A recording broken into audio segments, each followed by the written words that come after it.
এজন যুৱকৰ ৰহস্যজনক মৃত্যুক কেন্দ্ৰ কৰি তীব্ৰ চাঞ্চল্য অপৰাধীক গ্ৰেপ্তাৰ নকৰালৈকে জানাজা নিদিয়াৰ সিদ্ধান্ত পৰিয়ালৰ লোকৰ নৱপইচাৰ ইছলামপুৰ বেচাপতিৰ শহীদুল ইছলাম নামৰ যুৱকজন কৰ্মসূত্ৰে গৈছিল এসপ্তাহৰ পূৰ্বে গৈছিল অৰুণাচলত কিন্তু ঘূৰি আহিল মৃতদেহ অসম অৰুণাচল সীমান্ত গুমুটো আৰু হাৰমতিৰ মাজত ৰেল আলিত উদ্ধাৰ এই মৃতদেহ কোনোবাৰ মতে ৰেলৰ খুন্দাত প্ৰাণ যোৱাৰ সন্দেহ যদিও পৰিয়ালৰ সন্দেহ ওচৰৰে ধৰ্মপুৰ গাঁৱৰ শহীদ আলী আৰু তজিমুল ইছলাম নামৰ ঠিকাদাৰে দাৰে খপিয়াই হত্যা কৰা ৰেল আলিত পেলাই থোৱাৰ অভিযোগ পৰিয়ালৰ লোকৰ বৰ্তমানৰ ঠিকাদাৰ পলাতক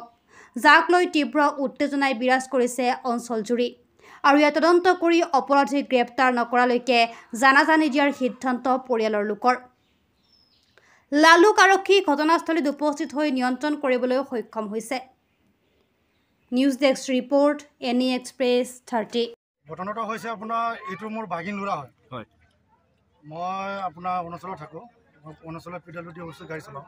মই কালি আহিছোঁ অহাৰ পিছত 10টামান বজাত সি মোক ফোন কৰিছে ইও মোৰ দাদা হয় মোৰ বৰ্তা ল'ৰা যে এনে কথা আমাৰ ভাগিনটো মৰি গ'ল কেনেকুৱা মৰিলে এক্সিডেণ্টত মৰিছে বুলি কৈছে ক'ত এক্সিডেণ্ট হৈছে কৈছে হাৰমতি গুমটোৰ পৰা আগে হাৰমতি আমাৰ অসমতে হৈছে হাৰমতি ট্ৰেইন ষ্টেচনৰ ৰাস্তাত এনেকুৱা এক্সিডেণ্ট হৈছে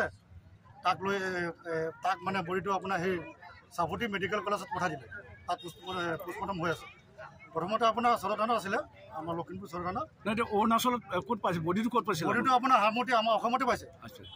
তাৰপিছত এনেকুৱা পাই পিনি পোষ্টমৰ্টম কৰি আহিলে হাৰমতি কোন জেগাত পাইছিলে হাৰমতি কোন জেগাত পাইছে হাতীনালা বুলি কয় জেগাটো পৰি থকা অৱস্থাত পৰি থকা অৱস্থাত মানে মাৰি পিনি ল'ৰাটোক আপোনাৰ ডাৱৰে কোবাই আপোনাৰ হেৰি স্পট আছে ডাৱৰে কোবাই মানে ট্ৰেইন ষ্টেচনৰ ৰাস্তাত মানে আনি পেলাই থৈছে যাতে আপোনাৰ কাৰণে গম পোৱা যায় যাতে মানে ট্ৰেইন ষ্টেচনে মানে ট্ৰেইনে আপোনাৰ এক্সিডেণ্ট কৰি মানে গুচি গ'ল তাৰপিছত মোক ক'লে এনেকৈ কথা তাৰপিছত মোক কৈছে হ'ব তুমি পোষ্টমৰ্টম কৰি আহা লখিমপুৰৰ পৰা মই ঘৰত গৈ আছোঁ তাৰপিছত মই ঘৰত আহিলোঁ মই কৈছোঁ তুমি লালুকখানাত সোমাইছিলা আকৌ সোমাইছিলোঁ সোমোৱাৰ পিছত লালুকখানা আমাৰ আৰক্ষী চকীত কৈছে আপোনালোকে যিটো নিয়মকৰণ আছে সেইটো নিয়মকৰণ কৰি দিয়ক তাৰপিছত যিটো আপোনালোকৰ সন্দেহ আছে তাৰ ওপৰত আপুনি কেছ কৰিব পাৰিব এজাহাৰ দিব পাৰিব তাৰপিছত যিটো আমাৰ কেৰি বেগৰ পেকিং আছিলে সেইটো কেৰি বেগৰ পেকিং মানে আমাৰ হেৰি খুলিলে খোলাৰ পিছত আমি দেখিলোঁ এইটো এক্সিডেণ্ট কেছ নহয় এইটো ডাৱৰে কোম্পানী হয় কোম্পানীৰ পিছত আমি গম পালোঁ যে তাক মাৰি পিনি আপোনাৰ ৰাস্তাত মানে পেলাই থৈছে ট্ৰেইন ষ্টেচন ৰাস্তাত কোনে মাৰিছে বুলি ভাবিছে আপোনালোকে ভাবিছে মানে কোনে মাৰিছে মানে তজিমুল আৰু শহীদ আলী আপোনাৰ ইয়াত আমাৰ ধৰ্মপুৰ বজাৰৰ পিছফালে শহীদ আলী এটা ল'ৰা আছে তাৰ বাপেকৰ নাম কাছিম আলী আৰু এটা ল'ৰা আছে তজিমুল ইছলাম তাৰ বাপেকৰ নাম মহম্মদ আলী এই দুটা ল'ৰা অৰুণাচলত কণ্টেক্ট কৰে দুইমুখত সেই ল'ৰা দুটা আপোনাৰ কি কয় দুইমুখত তাক মানে কামত দিছিলে হাজিৰা কামত আজি পৰা এসপ্তাহ আগত তাৰপিছত এইটো ঘটনা আজি হ'ল